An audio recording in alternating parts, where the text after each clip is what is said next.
What's going on, everyone? Dots Gaming here, and today I'm going to be discussing my first impressions of Swords of Legends Online. I did get into the alpha test a couple of weeks ago, and in my spare time, I've been leveling up a Reaper. Have not had as much time to play as I've wanted to, but I've gotten in a bunch of hours, and overall, I'd say I've been enjoying the game so far.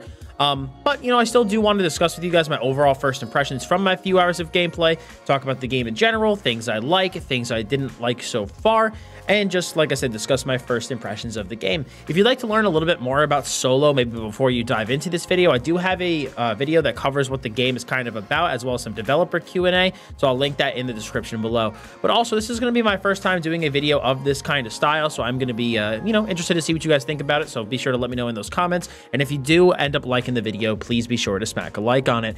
But actually, moving into things now, I gotta cover the first thing is the combat. Combat was one of the biggest things I was worried about going into the game, just with some of the things that they were talking about in regards to it, with it being, able to be more action combat or tab targeting based off of what you wanted. And I have to say, the combat actually feels really nice. The combat feels like if you took ESO's combat, like ESO's action combat, but removes the ability to block and to weave, and then added more abilities. I was actually pretty nervous, like I said, for how the combat was going to be, but overall, I'm really impressed so far. It's fun, it's fluid, there are meaningful choices that you can make for your character builds, skills feel impactful and have a nice flow, and overall, the combat's really solid. Like I said, what I was worried about was the ability to swap between tab targeting and action combat, but overall I think it's done pretty well. One mode feels a bit more World of Warcraft-esque, although you still do need to kind of aim your skills to a degree, while the action plays more like ESO. Personally, I found the action mode to be way more intuitive with the controls of the game, and I really only used that like tab target mode if I needed to access my mouse to click a UI element. Now, obviously, the second thing we need to discuss is the graphics. Now, the game looks great overall, and the spell effects for your character look awesome without being too excessive. With that being said, though, there are definitely some textures that look way higher resolution than others. You'll interact with like an important NPC whose character model looks immaculate, and then you'll just see some random monster in a cinematic whose texture looks frankly really bad. It can feel a bit jarring to like jump from such differences in texture quality, and I do hope some of the lower res textures get improved as we move closer to launch. The next thing I want to talk about is audio. I'm a sucker for some impactful sounds and good effects in game, and it's something that I think is largely underappreciated. The skills in the game have decent impact and feel to them and make the overall combat feel enjoyable from an audio-visual perspective. I do, of course, wish the audio was translated into English for some of the voices and the cutscenes, and I'm not 100% sure if those are coming, but obviously I hope that they are. The next thing I want to talk about is the character customization. Now, the in-game character customization is overall pretty solid. It's better than a lot of MMOs, but I wouldn't say it's quite to the level of customization that you'd have in something like Black Desert. But like I said, compared to your normal MMO, I'd say it's a bit better than that. Next is the leveling experience. Now, overall, I think the leveling experience in Swords of Legends Online has actually been really, really good so far. It's not like other games where you just level absurdly fast early on, and each level that you gain actually feels good and impactful, and you feel like it took time for you to reach it. So overall, I'd say the pacing feels pretty good. Like, it's not as fast as some other games out there, but I think having it a bit slower is a bit better in my opinion, because like I said, some games I think you just level way too quick. You'll be playing for like 2 hours and you'll be like level 35. So I'm glad to see that it's taken a bit of a slower approach. Now, in terms of story for the game, I'm a sucker for class-based stuff in MMORPGs. Like, I loved class halls and WoW, like the whole concept behind them. I thought it was really cool. And the story in Solo is very focused on your class while also introducing you to the overall game story. I won't discuss it much or show too much to help prevent spoilers, but so far the story's been pretty good and I've enjoyed it so far. Every class also has like a class hall area, which I do find to be awesome. There's lots of engaging cutscenes with your character in them as well, making you feel like you are a part of the story. For character building, so far I think the character building looks pretty decent. I haven't been able to tell if there's going to be like any gear set so far, but from what I can tell, the gear reminds me a lot more of World of Warcraft style and mostly appears to be a stat stick. Even the gear and stats paint kind of gives me a lot of WoW vibes with the stats you have and how they're set up.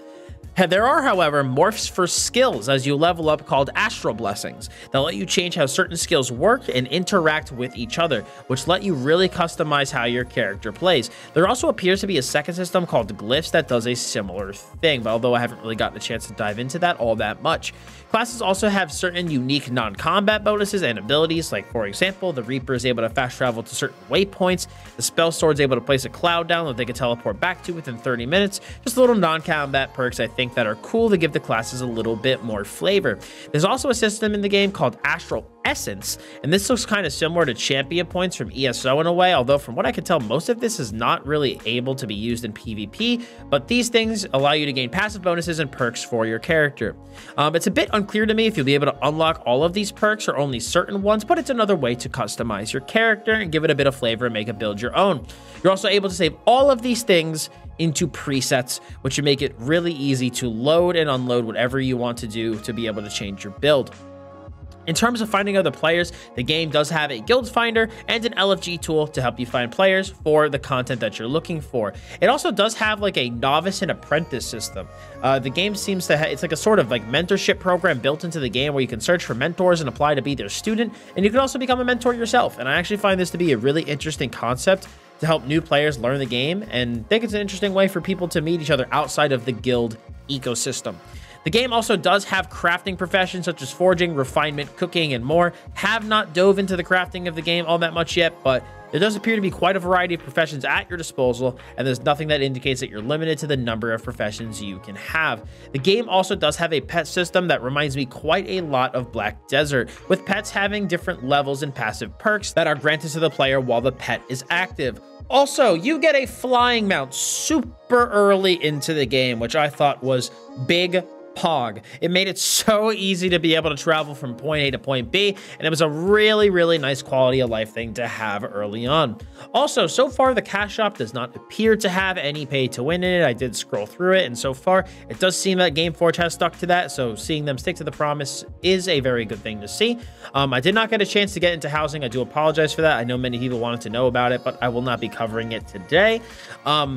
I have to say that while overall Solo does feel really fun to play, and I have been enjoying it so far, the product in itself does feel a bit unpolished, which, I mean, I guess it makes sense. You know, the game is an alpha. We still have to, you know, go through the whole beta cycle, and then eventually we'll go towards release. But at the moment, it does feel unpolished. There's a lot of things that are not translated, tons of tutorials for parts of the game and UI, which are good, but many of them are not really translated all that well, and they do a poor job at explaining the systems. There's also tutorials missing for certain systems, and I frankly couldn't even figure out what some of them did by looking at them or trying to poke around. And obviously that comes from inexperience with the game, but in my opinion, if you're going to have tutorials for some elements of your UI and your systems, I'd try to add it for all of them. It seems kind of weird to have certain ones here and not certain ones there, but that's just my opinion. But I think simply making it so that when you open up a window or paying for the first time that you get a small tutorial, which you do sometimes, and I think doing that overall would really go a long way.